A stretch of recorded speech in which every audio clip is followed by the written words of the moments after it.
Om Swastiastu, selamat malam Bapak dosen dan teman-teman. Perkenalkan, kami dari kelompok 14. Di sini kami akan membawakan materi terkait laporan konsinyasi. Sebelum itu, izinkan kami memperkenalkan diri kami terlebih dahulu.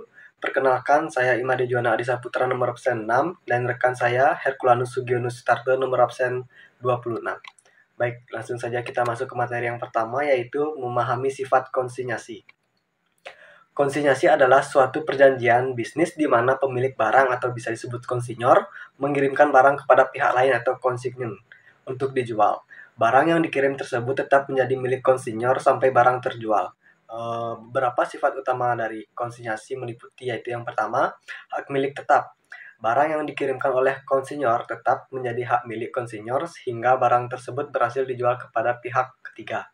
Kemudian yang kedua, pengalihan risiko. Risiko kerusakan atau kehilangan barang selama proses penjualan biasanya ditanggung oleh konsinyor, kecuali jika terdapat perjanjian yang mengatur sebaliknya. Kemudian yang ketiga yaitu komisi penjualan. Konsigne bertindak sebagai agen penjualan dan menerima komisi atau fee dari hasil penjualan barang. Kemudian yang terakhir tidak ada transfer kepemilikan. Konsigne hanya bertanggung jawab untuk menyimpan, merawat, dan menjual barang, tetapi tidak mengakui barang tersebut sebagai aset di dalam laporan keuangannya.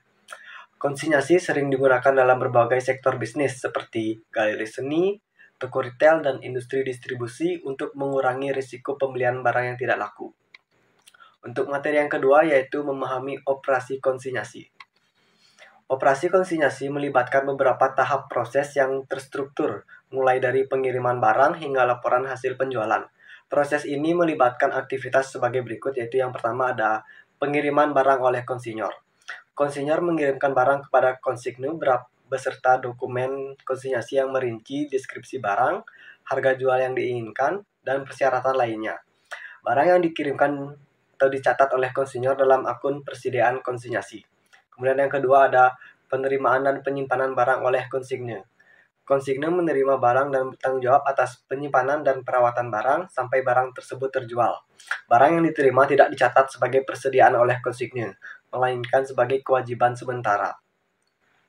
Kemudian yang ketiga ada penjualan barang oleh konsigne. Konsigne menjual barang kepada pelanggan. Setelah barang terjual, konsigne mengurangi persediaan dan mencatat komisi yang diperoleh. Konsigne menyusun laporan penjualan yang memuat jumlah barang terjual, pendapatan kotor, komisi yang diambil, dan sisa hasil penjualan yang diserahkan kepada konsinyor. Kemudian yang terakhir ada laporan dan pembayaran kepada konsinyor. Konsigne memberikan laporan penjualan kepada konsinyor dan mentransfer sisa hasil penjualan setelah dipotong komisi. Konsinyor kemudian mencatat pendapatan penjualan dan biaya komisi sebagai bagian dari laporan keuangannya. Materi ketiga, membuat akuntansi untuk konsinyasi. Pencatatan akuntansi untuk transaksi konsinyasi berbeda antara konsinyor dan konsinyi. Berikut adalah penjelasan rinci untuk masing-masing pihak. Pencatatan oleh konsinyor. Yang pertama, pengiriman barang ke konsinyi. Konsinyor mencatat barang yang dikirim ke konsinyi sebagai persediaan konsinyasi, bukan sebagai penjualan. Jurnalnya tidak ada jurnal khusus, tetapi ada catatan persediaan konsinyasi.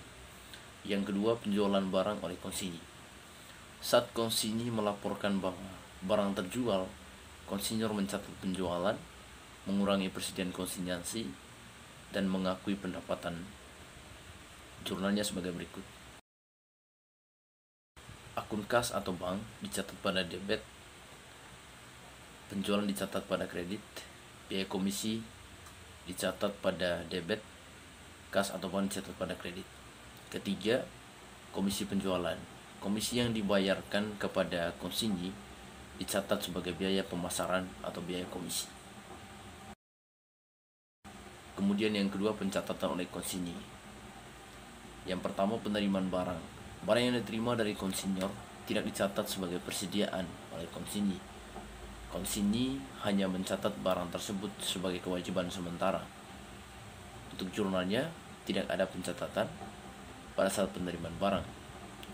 Yang kedua, penjualan barang. Saat barang terjual, konsinyi mencatat pendapatan penjualan, mengakui komisi, dan mengurangi kewajiban kepada konsinyor. Jurnalnya sebagai berikut.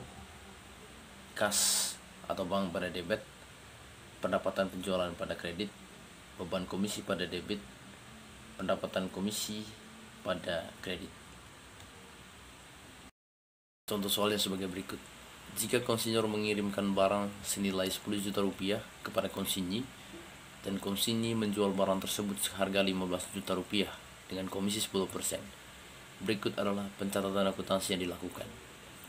Konsinyur mencatat penjualan kas atau bank sebesar 13.500.000 rupiah pada debit, penjualan sebesar 13.500.000 rupiah pada kredit, biaya komisi sebesar 1.500.000 rupiah pada debit, kas atau bank sebesar 1.500.000 rupiah pada kredit.